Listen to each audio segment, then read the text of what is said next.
Hello guys, welcome back to my channel. Today let's have a look at the OpenAI Agent Builder and see what it brings to the table. Okay, so like as you know that it's not support the self-hosted instance, right? So the only option that you can gonna try the OpenAI Agent Builder is to like access it via like the platform.openai.com, and it's you need to pay, right? It's not free options.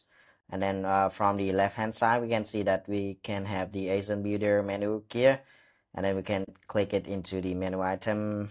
Okay, and then from here you can have the your own workflow, the draft workflow that you're currently working on, and the templates, right? So OpenAI has published some sample template that we can use to add a reference. It can be data enrichment, planning helper, the customer services, structure data Q&A, document comparisons, and the last one is the internal knowledge assistant. So have a quick look. Have a quick look on what the templates look like. So basically they follow exactly the same way that n8n work, right? So they had a template. I'm not sure if they are JSON based or YAML based or something, because they do not allow to publish the template outside the platform. But like basically it can be some text based template, right? It can be JSON, it can be XAML, maybe XML or something. Okay, so let's have a look at the maybe customer services uh, uh, workflow, right? Okay, and then you can see that here the customer services workflow that's published by n8n.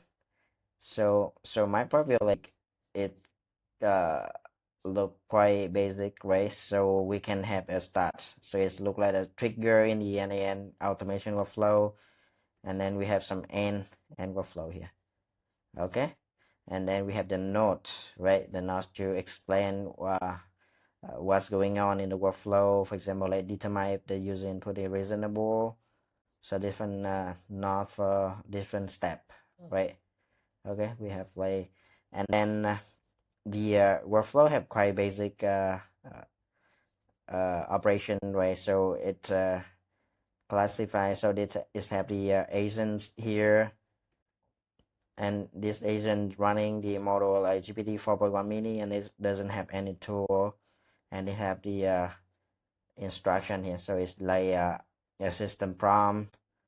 Okay, and then we have some conditions, right? So based on the output of the agents, is output the JSON here. Okay, and then based on the output of JSON, so we have some conditions, right? Based on the classifications, equal to return item, cancel subscription, or maybe get informations, and then it will like trigger the corresponding agent. Okay, so we have another agent here, and it's yeah, it's also run GPT 4.1 minis, and the output format is text, and then it's have a very simple instruction and the system prompt. Okay, so we have return agent, retention agent, and information agents, and then like we have another node here. I'm not sure if they call node or something else, but like kind of a step or something like that, and then it using the logic if else, right?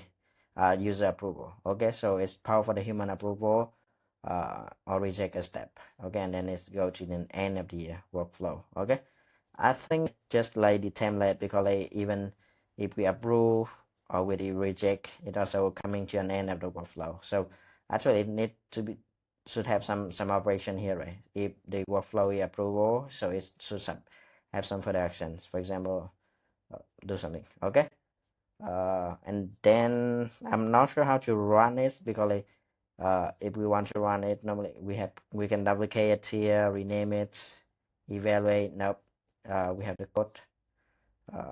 Yeah, so it's kind of like the code of the agents, something it pointed. Okay, and then we can not review, because like it said that run preview is available for non-verified organization. So basically we need to verify the organization. So it's quite weird, because like it sounds like OpenAI does not allow for the individual developer to create a workflow and run it on their own, they require something like company only, organization only, and some verification. So I think it's not very much developer friendly, right? So OpenAI should be doing something better than that, right? They do not support the open source. They do not support like self-hosted instance, and they also do not support it the running for the individual, right?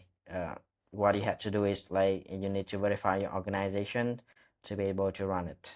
Okay, so it not doesn't make much sense from my point of view. Okay, and then like let's have a look back. So we have the workflow, we have the draft, we have template.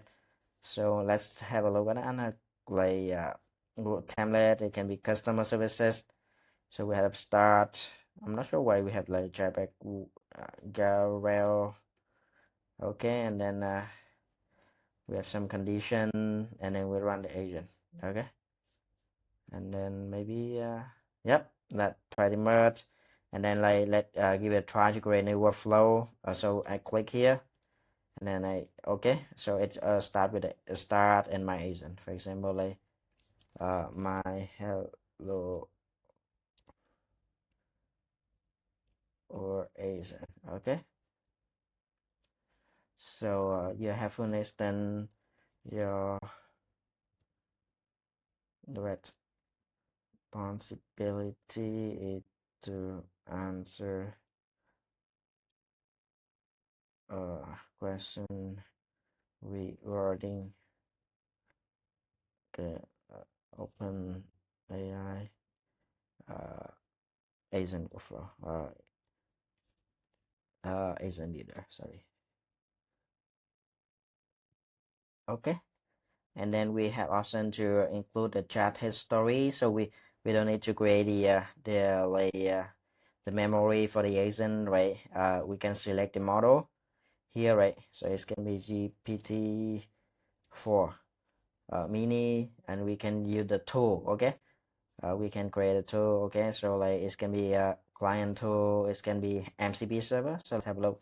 Okay, so by OpenAI we have some MCP tool. It's quite like not pretty much tool. We have Gmail, some tool from the G Suite, and then Outlook, SharePoint, and then Dropbox. And then from other developer we have Box, we have Zapier, Shopify, okay, Payable. So I think it's gonna be like having more and more tool going forward, but like for now it's quite like very uh, lacking of the integrations. Take into account like for example Zapier have more than like 3,000 something like that integrations, and same for the n8n, they also had a bunch of the integrations. Okay, so we can also have the file search, and we can also have the web search. So web search, I'm not sure how. Why do we need that? Instead of that, I'm looking for something like API call, so look like the OpenAI like pretty much support the MCP server, but like we don't have the HTTP request, something like that. So for any to make us the able to call any API that we want to work with. Okay, and then we can also like add some if else conditions, right? Based on this output. So it's quite similar. So if you are working on n8n, so you're moving here and using it's quite similar, right? So you have the trigger, you have the agents, adding some tool for the agent, select the model for the agent, and then adding some logic, and then maybe like adding one more step here with the approval. Okay, something like that, and then finally it will be like n. Okay, this something like that. Does it? So it's just a sample. I'm not going to adding some like very complex but like it probably yeah. So I think OpenAI have a very good start, right? So they create a very much straightforward tool, but like the problem is that it does not support the self-hosted instant, right? So the only way that allow you to try to access the platform openai.com, and then you need to like on the path length, right? It's not no free options.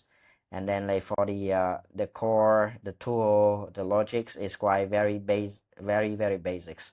And even for the tool supported tool, right, is also like just few options.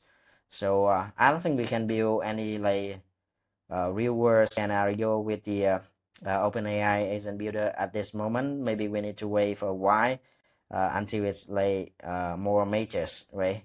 And then like we can get back and have a look right now. So I'm gonna stick with n8n, or maybe stick with Zapier if I have a need of like building the AI workflow. Okay, so I think that pretty much. So we have a very quick look at the OpenAI Agent Builder, what is it, and like what OpenAI bring to the table.